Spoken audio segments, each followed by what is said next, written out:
Yeah, we talked about it. Good call. You know, he was the mascot. You were the Eagle? Oh, yeah. Oh, you're right. He was the mascot. I was the Eagle mascot for UNT. Ah. For UT Tyler, mascot was also. Oh, is that right? Oh, nice. Yeah, that's fun. We were having fun at the expense of the Eagle mascot on the 10 o'clock last week, was it? Nate showed him because they were playing UTSA and just up by 20 the whole game. It was really a huge blowout. And the Eagle was literally just like sitting there on the sidelines, legs stretched out, just like doing nothing, full costume. Cheerleaders are still going and stuff. Game is still active. I mean, and he's just literally like, it's tough. Oh yeah.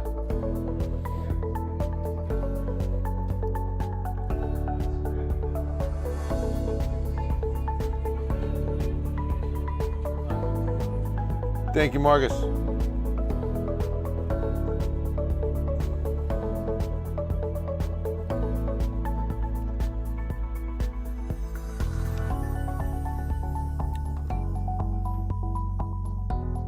Yeah, I love Denton, Blake. That's a great little town. How many years were you up there? 2? Yeah, I love the square. Kendall's still there. She's been there 6 years now because she was in hospitality and then she went to work. She's at the convention center now. But she's getting ready. She's going to relocate back probably this summer. I mean, it's run its course. She feels good about, taking the next step in her career and doing that here. Oh yeah, absolutely. She lived on in that student housing on Fry.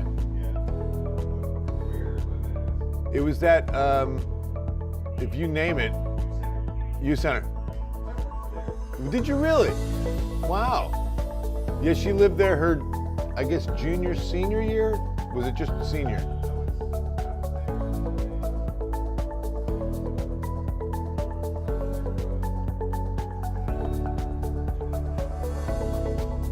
You guys may have crossed paths, yeah? Yeah, because then she's over right by the embassy now. Like, literally can walk. Yeah. Yeah, it's a great town.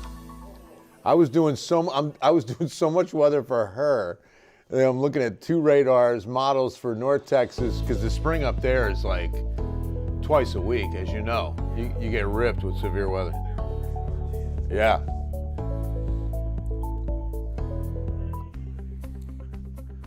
Good evening, Friday night, Ken's 5, Digital Center. I'm Bill Taylor. Blessings to you and yours. Hope it's a wonderful evening. We're settling in for another little, I wouldn't call it an Arctic blast. I mean, I don't want to make it sound too dramatic. It is definitely going to be a colder weekend, but compared to what we endured last weekend, this is a modified air mass, and we won't have precipitation. That's the best news of all. No precip with this Arctic front, Arctic air mass. Anastasia, hello there.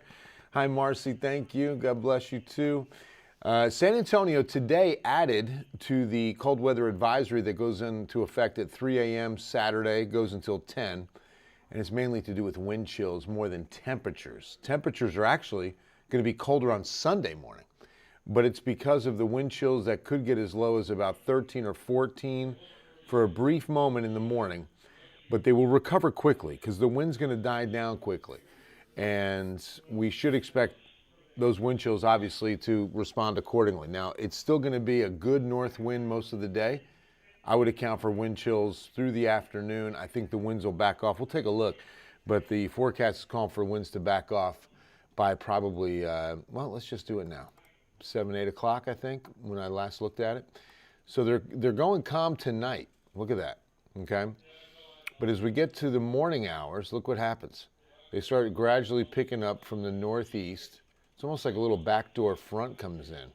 But this surge of Arctic air, 4, 5, 6 a.m., now we're up to 20 to 25 mile per hour wind speeds, 20 to 25 through mid-morning. And then we get into the afternoon, and they back off pretty quickly by, what, about 5 o'clock, actually. So, yeah, these are just 10 to 12. That's not bad at all.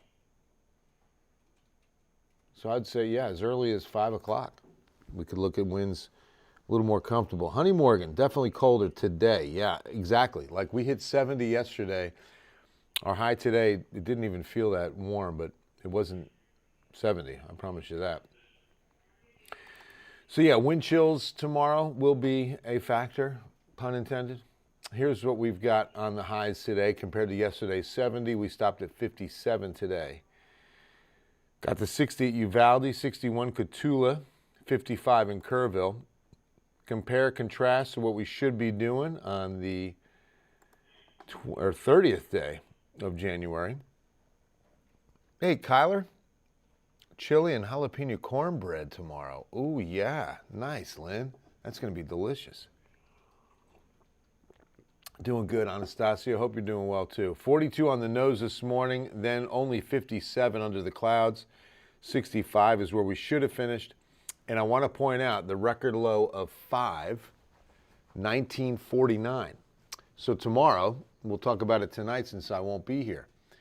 Tomorrow is the anniversary of the coldest temperature ever recorded in San Antonio history. January 31st, and it was this same year, 1949, where we had today's record low of 5. Tomorrow, the record low, anyone? Anyone? Don't Google it. Don't Google it. What do you think? Give me a comment in the comments. What do you think, unless you already know, then you don't have to really think about it. But if you don't know, what do you think is the lowest temperature ever recorded in San Antonio history? Remember, we've been keeping records for less than the age of this city. This city is more than 300 years old. We've only been keeping records for about, I'll round it up to about 200. A little less. So, what is the coldest temperature we've ever recorded? You too. Yeah, it's going to be chilly, especially tomorrow. But what's nice, we rebound fast. Monday, 60s, probably close to 70 by Tuesday already. I'll show you that in a moment. But I'm still looking for some answers. What do you think is the coldest low we've ever hit in San Antonio? I'm going to say 2. We got down to 2. David's in with 2. That's a good guess. Marcus, I do not have Houston's own, I was thinking like -5. -5. No, I don't think we've ever gotten negative. That'd be surprised. You got one for us, Blake? Maria's got, well, it can't be 20 because, look, we've got 5 on today's record, right? So it's definitely less than 5. Coldest temperature ever recorded in San Antonio history. Blake has the answer. Blake? 19. 19. Nope. Today's record's 5. So it's got to be less than 5. Today's record, 1949. I'll give you that much. It was 2 record lows in a row because today's 1949's 5. And then January 31st, 1949, same year, the very next day, we got colder and set the all-time cold record. And there's Jessica Kowalski Cavazos with the correct answer, and the answer is 0. We got down to 0. We've never been below 0 in San Antonio. Recorded history, I'm sure we were below 0 at some point before thermometers were out there to measure it. Good job, Jessica. You win bragging rights. How's that? And I'll sing the song of your choice. -2, Steve Rios. No, Michelle. No, 0. Right on it. Yeah, Chicago, right? Hey, Judy.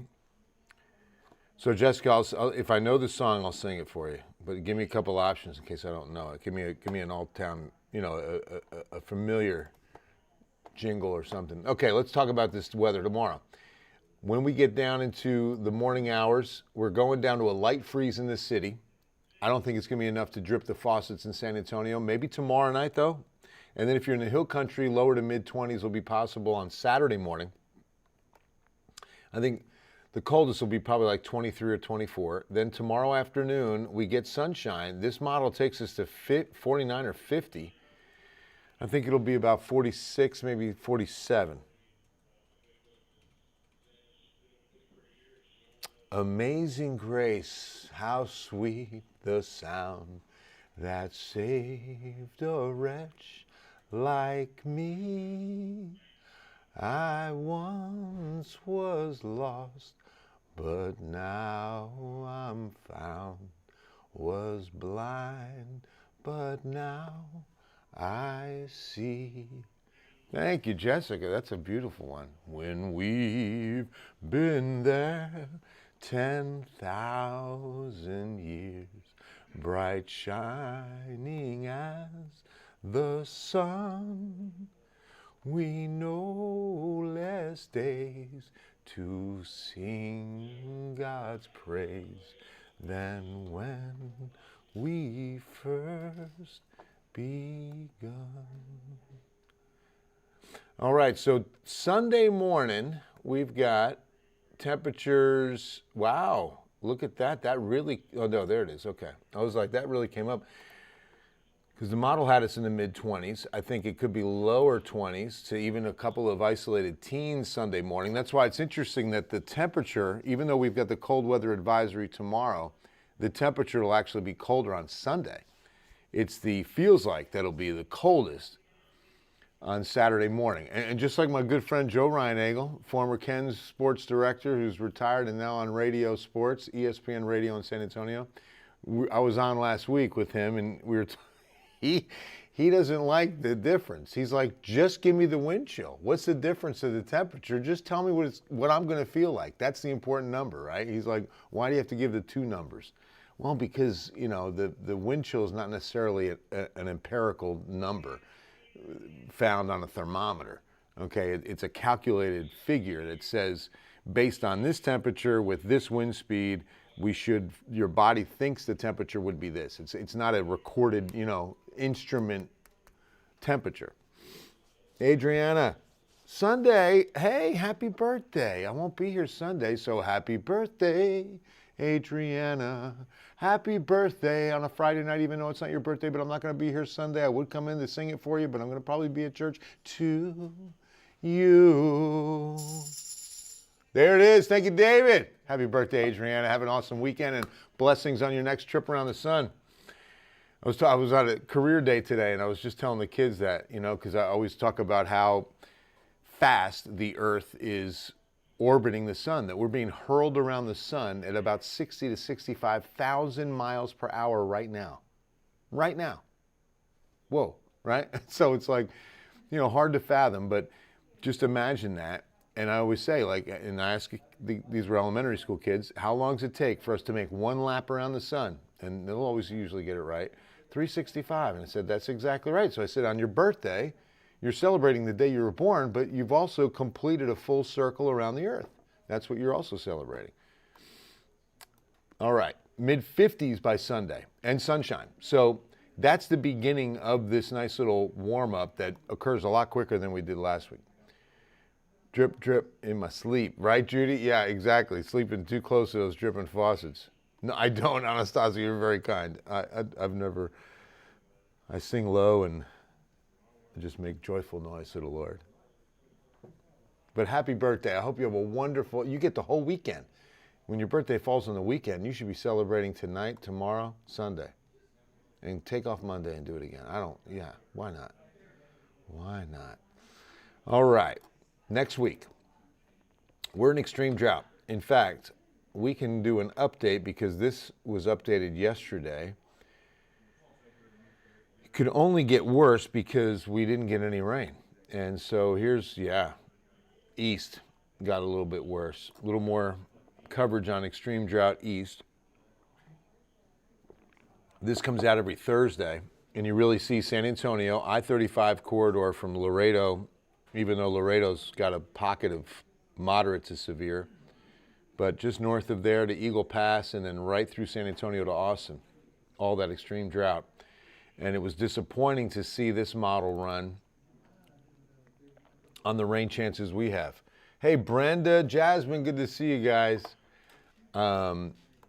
We had a shot. Look, this had much better coverage at the beginning of the week, but as we're getting closer, the rain is not moving in our favor. The model is thinking it really materializes in East Texas, Southeast Texas, down to the coast, and stays south of us. It doesn't help one extreme drought county, never mind San Antonio. And that's just, that's bleak because that was the best rain chance we had right there, what I just showed you.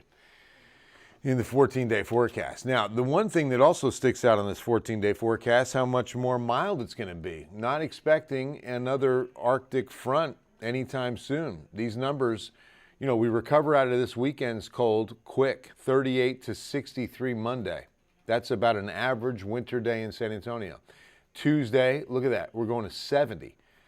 Rain chances with the clouds and, you know, the front coming through, knock us back a few degrees, but certainly not an Arctic front. 68 is the return by Friday. And then look at the next week. The weekend of the Super Bowl, we're looking at highs around 70. And then we've got temperatures right around 70 through the week with rain chances, hopefully, by the 12th and 13th. What is HRRR model? Rapid refresh is what a couple of those R's stand for, Martha. One of the several models that we use for model prediction, and it's a reliable one. You know, we look at several mainly because of the, you know, differences with each storm, because each storm, each model will perform better than another. And we have got about 4 to 5 that we really zero in on, but HRRR is a rapid refresh, high resolution model. Like the one I just showed with that rain to the east, that's a long range model because that's not till next Tuesday, Wednesday. We won't see high resolution HRRR data on that until Saturday and Sunday.